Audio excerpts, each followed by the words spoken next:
नमस्कार, होमिल टीवी भारत में स्वागत है। उत्तर प्रदेश सरकार के पर्यटन एवं संस्कृति मंत्री जयवीर सिंह ने संगीत नाटक एकेडमी सम्मान समारोह 2026 को लेकर आयोजित प्रेस कॉन्फ्रेंस में प्रदेश की सांस्कृतिक उपलब्धियों और कलाकारों के सम्मान से जुड़ी महत्वपूर्ण जानकारी साझा की। उन्होंने कहा कि वर्ष 1965 में स्थापित उत्तर प्रदेश संगीत नाटक एकेडमी पिछले 6 दशकों से संगीत, नृत्य, नाटक, लोक संगीत और लोक नृत्य की परंपराओं के संरक्षण, संवर्धन और प्रशिक्षण का महत्वपूर्ण कार्य कर रही है। जयवीर सिंह ने बताया है कि मुख्यमंत्री योगी आदित्यनाथ की प्रेरणा से प्रदेश के सभी 75 जनपदों में शास्त्रीय गायन, वादन, नृत्य, लोकगीत और लोक नृत्य की विभिन्न विधाओं में कार्यशालाओं का आयोजन किया जा रहा है। साथ ही नवोदित कलाकारों को मंच प्रदान करने के लिए प्रायोजित प्रतियोगिताओं का और नवाकुर योजना का संचालन भी किया जा रहा है। उन्होंने बताया कि एकेडमी द्वारा वर्ष 1970 से एकेडमी रत्न सदस्यता और एकेडमी पुरस्कार प्रदान किया जा रहा है तथा अब तक लगभग 510 कलाकारों को सम्मानित किया जा चुका है। इस वर्ष आयोजित संगीत नाटक एकेडमी सम्मान समारोह 2026 में वर्ष 2021 और 22, 23 और 24 के लिए एकेडमी पुरस्कार, साफदार हाशमी अवार्ड और BM शाह अवार्ड्स के अंतर्गत कुल 51 कलाकारों को सम्मानित किया जाएगा।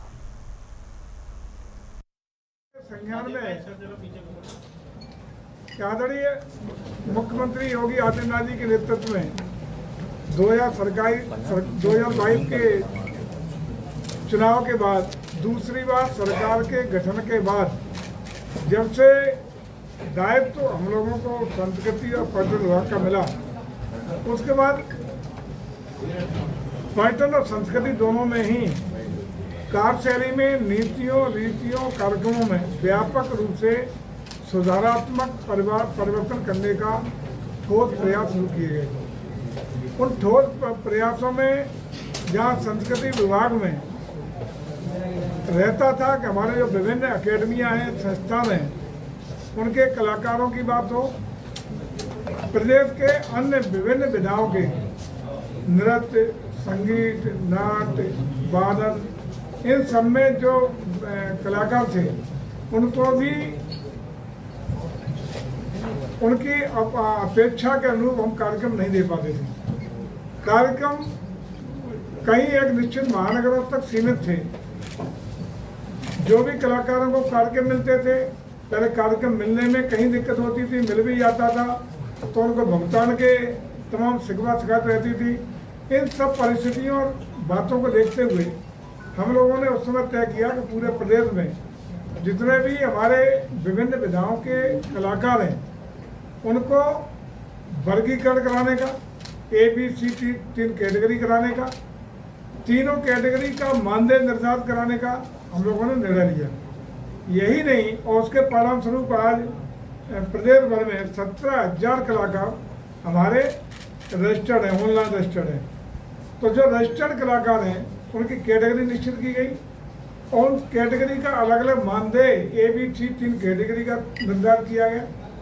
तीनों कैटेगरी के मानदेय के अनुरूप ये प्रयास किया गया कि प्रदेश के ग्रामीण अंचल तक हमारी जो यूनिवर्सिटियां हैं, डिग्री कॉलेज हैं, इंटर कॉलेज हैं, उन सब तक हमारी जो कलाकार हैं उनकी प्रस्तुतियां, हमारी संस्कृति का प्रचार प्रसार, उपलब्धियां, ये सब आम जन तक पहुंच सकें। और प्रयास ये भी रहा कि जब हम लोग यूनिवर्सिटी में कोई कार्यक्रम देंगे, खर्चे भी कम होंगे क्योंकि आयोजन university, degree college, inter college कराएगा और वहाँ 2 पीढ़ी के लोग होंगे, छात्र और उनके अभिभावक, दोनों के सामने अपनी संस्कृति, अपनी धरोहरें, अपनी विरासत को सांस्कृतिक तरीके से पहुँचाने का काम हो सकेगा। उसी के क्रम में व्यापक रूप से हम लोगों ने ये ग्रामीण अंचल तक पहुँचाने का काम किया।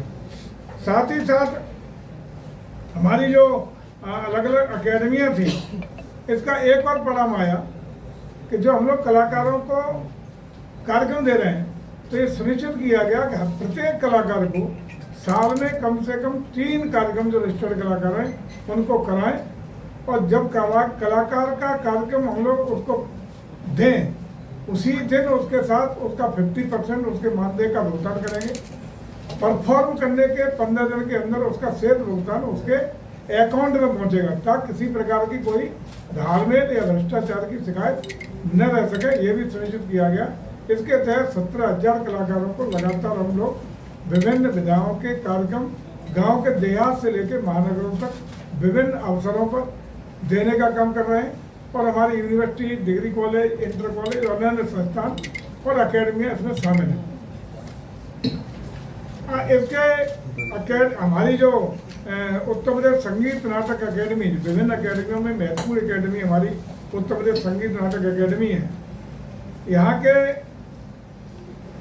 जो अकेडमी के द्वारा संगीत, नृत्य, नाटक और लोक संगीत, लोक नाट्य की परंपराओं के प्रचार, प्रसार और संवर्धन और परिरक्षण का कार्य महत्वपूर्ण तरीके से दायित्व निर्वहन। दिल्ली के मालवीय नगर स्थित एक होटल में लगी भीषण आग को लेकर साउथ जोन के चीफ फायर ऑफिसर ए.के. मालिक ने राहत और बचाव अभियान की जानकारी दी है। उन्होंने बताया कि सुबह करीब 8:50 पर होटल में आग लगने की सूचना मिली थी। जैसे जैसे घटनास्थल से कॉल्स की संख्या बढ़ती गई, फायर ब्रिगेड की गाड़ियों और अधिकारियों की संख्या भी बढ़ाई गई। मौके पर पहुंची टीमों ने एक साथ आग बुझाने और रेस्क्यू ऑपरेशन चलाया, जिसके तहत 39 लोगों को सुरक्षित निकलकर कैट्स एम्बुलेंस के माध्यम से नज़दीकी हॉस्पिटल में पहुंचाया गया। ए.के. मालिक ने बताया कि घायलों को अलग अलग हॉस्पिटलों में भर्ती कराया गया है और उनकी स्थिति की जानकारी जुटाने के लिए विशेष टीमें भेजी गई हैं। फिलहाल घायलों और प्रभावित लोगों को अंतिम आंकड़ा एकत्रित किया जा रहा है, और उन्होंने यहां भी बताया है कि बचाव अभियान के दौरान एक फायरमैन घायल हो गया है। चीफ फायर ऑफिसर के अनुसार इमारत का निरीक्षण करने पर पाया गया है कि भवन लगभग पूरी तरह बंद था और धुएं के बाहर निकलने की पर्याप्त व्यवस्था नहीं थी। उन्होंने कहा है कि इस प्रकार की इमारतें आग लगने की स्थिति में चिमनी की तरह आग करती है, और जिससे धुआं तेजी से फैलता है और अंदर मौजूद लोगों को बाहर निकलने का पर्याप्त समय नहीं मिल पाता। सुरक्षा के मद्देनज़र इमारत पूरी तरह सील कर दिया गया है।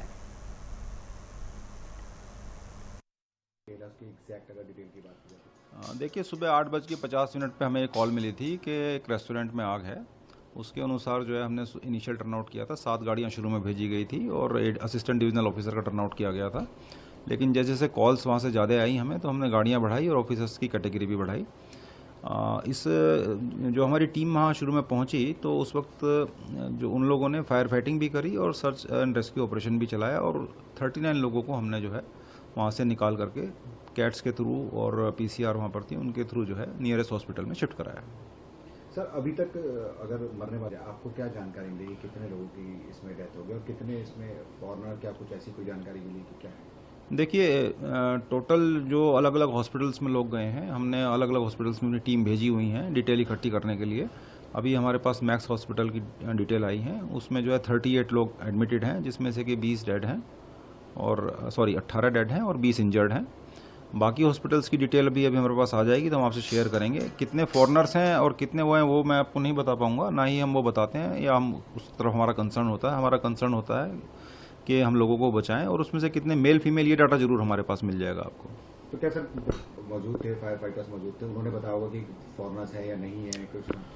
हाँ, ये इसमें जो वहाँ पे हमारे लोग थे उन्होंने ये बताया है कि इसमें कुछ फॉरनर्स भी थे, और इसमें एक मैं आपको बता देता हूँ, एक हमारे जो फायरमैन हैं उनको जो है चोट भी लगी है। इसमें उनका हाथ कटा है, थोड़ा सा कटा है उनके हाथ पे रेस्क्यू करते हुए। सर, बिल्डिंग के हालात आपने खुद वहाँ पे पहुँचे है, अगर बात की जाए तो कितने सेफ्टी नॉर्म फॉलो कर रही थी पूरा, अगर एग्जैक्ट अगर आप बताना चाहें कि जब आपने एंटर किया तो क्या देखा था आपने? देखिए, मैं तो बहुत बाद में गया था जब आग बुझ चुकी थी, लेकिन बिल्डिंग को मैंने फिर पूरा ऊपर से नीचे तक देखा है। जब सर्च कर रहे थे हम लोग तो मैं वहीं था। तो बिल्डिंग जो है बेसमेंट, ग्राउंड प्लस 5 अपर स्टोरीज हैं। और बिल्डिंग को एक स्टेयर केस है, सिंगल स्टेयर केस है, साथ में एक लिफ्ट भी लगी हुई है। और बिल्डिंग को पूरा सील्ड किया गया है। सामने की तरफ फसाड लगा हुआ है और जितनी भी विंडोज़ हैं, इवन बाथरूम तक की विंडो को भी सील किया हुआ है। कोई विंडो ऐसी नहीं जिससे कि वेंटिलेशन हो सके, धुआं निकल सके। तो इस तरह की जो बिल्डिंग है वो फायर एक्सीडेंट में एज ए चिमनी एक्ट करती हैं, जिससे कि जैसी ही फायर होती है इमीडिएटली सारा धुआं और हीट ऊपर सारी फ्लोर्स तक चली जाती है। इस कंडीशन में इतनी तेज़ी से होता है कि लोगों को निकलने का समय नहीं मिल पाता।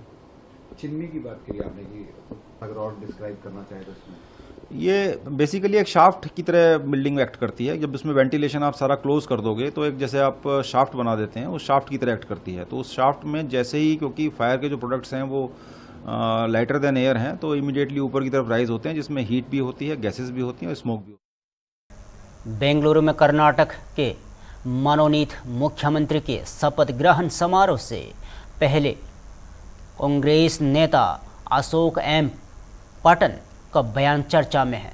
अशोक एम पटन ने कहा है कि शुरू से ही मुख्यमंत्री पद के दावेदार रहे हैं और एक वरिष्ठ नेता होने के साथ साथ तीसरी बार विधायक चुने गए हैं। और उन्होंने अपने राजनीतिक और पारिवारिक अनुभव का जिक्र करते हुए कहा है कि उनके पिता स्वतंत्रता सेनानी थे और वह लंबे समय से मुख्यमंत्री बनने की इच्छा रखते थे। अशोक एम पटन ने कहा कि उन्हें लगता है कि मुख्यमंत्री पद तक न पहुंच पाने के पीछे जाति और उपजाति का फैक्टर एक बड़ी वजह रहा है। उन्होंने दावा किया है कि उनकी जातीय पृष्ठभूमि के कारण उन्हें मुख्यमंत्री नहीं बनाया गया। हालांकि उन्होंने उम्मीद जताई है कि मंत्रिमंडल विस्तार की दूसरी सूची में उन्हें स्थान मिल सकता है। उनके इस बयान के बाद कर्नाटक की राजनीति में नई चर्चाओं के दौर शुरू हो गया है और कांग्रेस के भीतर नेतृत्व तथा प्रतिनिधित्व को लेकर बहस तेज हो सकती है। Party chief minister swearing means we must attend that function because we are all Congress MLAs. It is our duty to attend swearing ceremony. Are you an aspirant to any? 100% from the beginning. I am aspirant. I am very senior man, third time MLA. I am family background person. My father was MLA. My mother was MLA. My father was a freedom fighter. When the British government was there, for my father death sentence was there. Like that, I am coming from freedom fighter family. On that occasion, I wanted to become chief minister long back, but it has not been happened because of some caste factor will be there always. That is a very big problem for me. Because of the caste and subcaste problem, I am not becoming a minister. I am telling all the leaders, don't take it only caste. You must see the background of the person who has worked in the party so many years. They should see how many years we have worked in the party. That also they should remember and they should give chance for us. Do you have any hope upcoming days? 100% I am expecting second list also I may get the chance like that I am expecting. Okay, thank you very much. Jammu Kashmir के बदगाम में बसपा सांसद गुलाम अली खताना ने NEET परीक्षा से जुड़े मुद्दे पर विपक्ष पर निशाना साधा है। उन्होंने कहा कि नीट पर मामले के सामने आने के बाद केंद्र सरकार ने त्वरित कार्रवाई करते हुए मामले की जांच सीबीआई को सौंपी और दोषियों के खिलाफ कार्रवाई शुरू की। खताना ने दावा किया है कि इस तरह की तत्काल कार्रवाई पहले कम ही देखने को मिली है। बसपा सांसद ने कहा है कि छात्रों के हित में ध्यान में रखते हुए सरकार ने आवश्यक कदम उठाए हैं और परीक्षा प्रक्रिया को पारदर्शी बनाने के प्रयास किए गए हैं।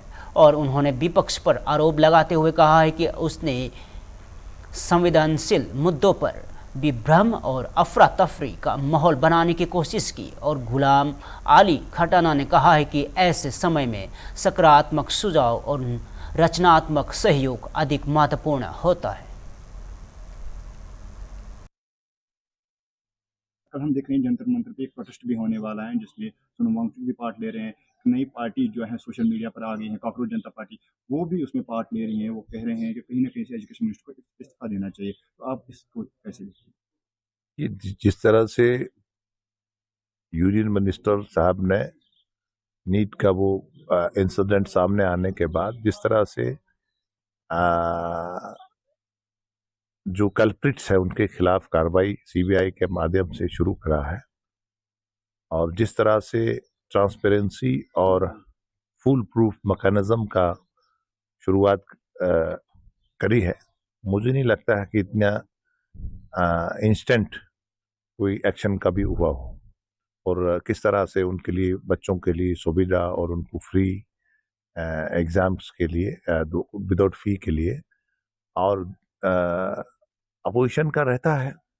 अपोजिशन हमेशा जब जंग के उसमें भी अफरा तफरी पैदा करने की कोशिश करी। अपोजिशन का तो काम रहता है नून के नुक्ते रहना, लेकिन अच्छा है, पॉजिटिव बात करें तो ठीक है, लेकिन दुश्मन के साथ खड़े होके मुखालफत करना ये अच्छा नहीं है। वही दूसरी दिल्ली के मालवीय नगर के अग्निकांड में घायलों के इलाज को लेकर मैक्स हेल्थ केयर के group medical director doctor Sandeep Budhiraja के महत्वपूर्ण जानकारी साझा की है। उन्होंने बताया है कि हॉस्पिटल में भर्ती कई घायलों का इलाज जारी है और उनमें से 8 मरीजों को वेंटिलेटर सपोर्ट कर रखा गया है और डॉक्टरों के अनुसार अधिकांश गंभीर मरीजों के फेफड़ों को धुएं और जहरीले धुएं के प्रभाव से नुकसान पहुंचा है। और डॉक्टर संदीप धुदिर राजा ने बताया कि अधिकांश घायलों को मामूली जलन की चोटें आई है, जबकि गहरे बर्न्स के मामले अपेक्षाकृत कम हैं। और उन्होंने कहा है कि 5 मरीजों की हालत स्थिर थी और प्राथमिक उपचार के बाद उन्हें हॉस्पिटल से छुट्टी दे दी गई है। और उन्होंने बताया है कि घायलों में मुख्य रूप से 3 प्रकार की चोटें देखी गई है। पहली धुएं के कारण फेफड़ों में चोट, और दूसरी आँख से झलने से चोट, और तीसरी हड्डियों की चोटें। कई लोगों ने बताया कि जान बचाने के लिए उन्हें इमारत की ऊपरी मंजिलों से कूदना पड़ा और जिससे फ्रैक्चर और अन्य गंभीर चोटें आई।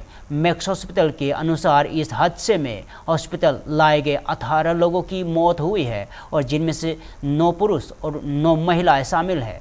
और हॉस्पिटल प्रशासन सभी घायलों को बेहतर चिकित्सा सुविधा उपलब्ध कराने में जुटा हुआ है। वेंटिलेटर पे हैं, उनका इलाज चल रहा है। वेंटिलेटर पे जो पेशेंट्स हैं, मेजॉरिटी ऑफ देम को वही एस्फिक्सिएशन वाली इंजरी हुई है जिसमें स्मोक की वजह से लंग्स में इंजरी हो जाती है। इनमें से माइनर बर्न्स हैं सबके, ज़्यादा डीप बर्न्स नहीं है। एक पेशेंट था जिसके 20-25% से ऊपर बर्न्स थे, वो वेंटिलेटर पे था पेशेंट, तो उसको हमने सफ्दरजंग के बर्न्स वार्ड में शिफ्ट कर दिया है। 5 पेशेंट स्टेबल थे, माइनर इंजरीज के साथ आए थे, तो उनको इनिशियल फर्स्ट एड ट्रीटमेंट देके वो डिस्चार्ज हो गए हैं।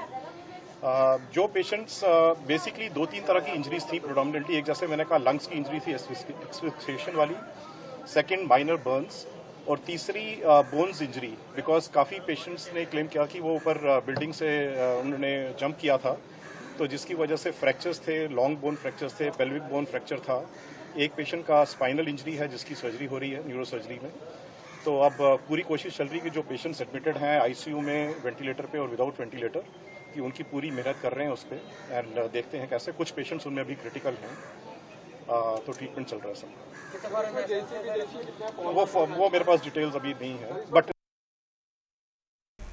अनंतनाग में जम्मू कश्मीर विधानसभा के नेता प्रतिपक्ष सुनील शर्मा ने महबूबा मुफ्ती द्वारा मुख्यमंत्री उमर अब्दुल्ला समेत कई नेताओं को पत्र लिखे जाने पर प्रतिक्रिया दी है।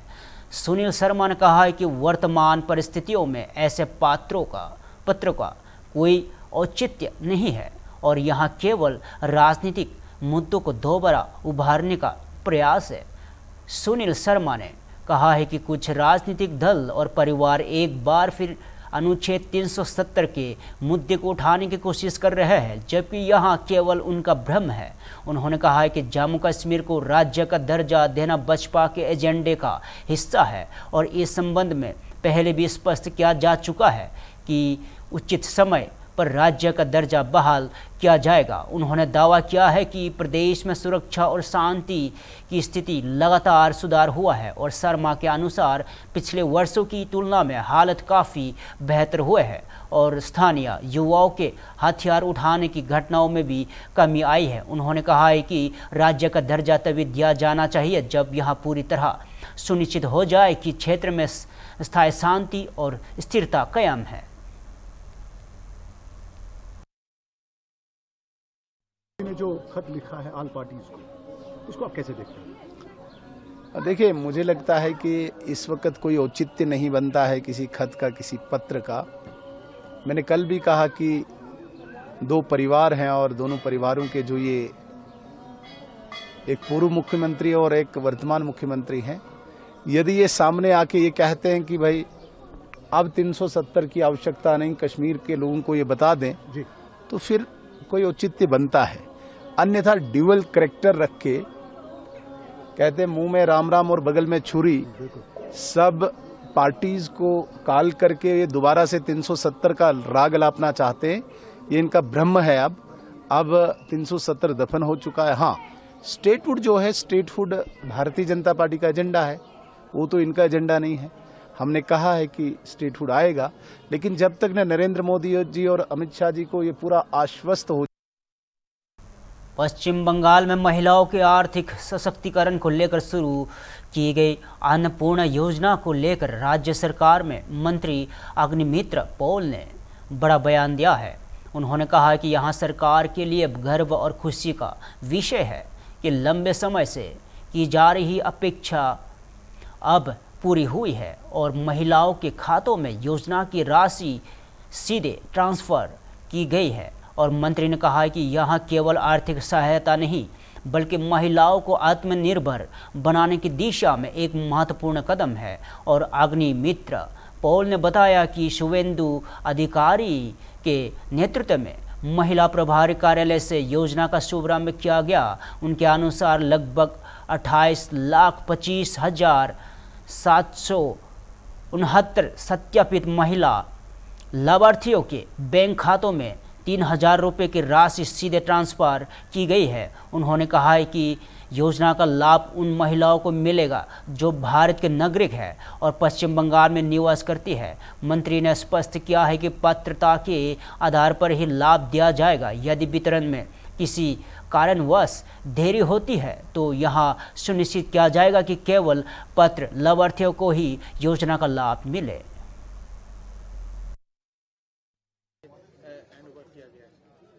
देखिए, हमारे लिए बहुत गर्व की और बहुत आनंद की मुहूर्त है कि हम लोग इतना साल, इतना दिन हम लोग अपेक्षा किए थे कि कब हमारा सरकार बनेगा और कब हम लोग महिला के हाथ में ये 3,000 अन्नपूर्णा योजना। ये सिर्फ पैसा नहीं है, ये एक आर्थिक इंडिपेंडेंस, फाइनेंशियल इंडिपेंडेंस, एक सक्षम होने का एक दिशा कि हम अपने पैर में खड़ा हो सकते हैं। 3,000 रुपया से हम थोड़े थोड़े करके कुछ शुरू कर सकते हैं। तो माननीय मुख्यमंत्री शुभेंदु अधिकारी जी का नेतृत्व में आज हमारे वुमेन एंड चाइल्ड दफ्तर से ये लॉन्च किया गया और करीब 28,25,769 फॉर्म्स अभी तक हम लोग फॉर्म सिर्फ नहीं, माने डायरेक्ट बेनिफिट ट्रांसफर करके आज बैंक में हम लोग पैसा दिए हैं। लगातार जिस तरह से जो फॉर्म फिलअप की बात कर रहे हैं, लगातार इस पे भी थोड़े से लोगों को संशय देखा जा रहा है। क्या कहना चाहेंगे जिस तरह का ये आप लोगों ने डॉक्यूमेंटेशन की बात की है? सीएम ने भी कहा है कि जो बाहर के हैं, बांग्लादेश के हैं, जो नॉन फॉरेनर्स हैं, जो इंडियन नहीं है, उनके लिए थोड़ा प्रॉब्लम है। देखिए, फिलहाल के लिए इतना ही। तब तक देखते रहे होम टीवी भारत।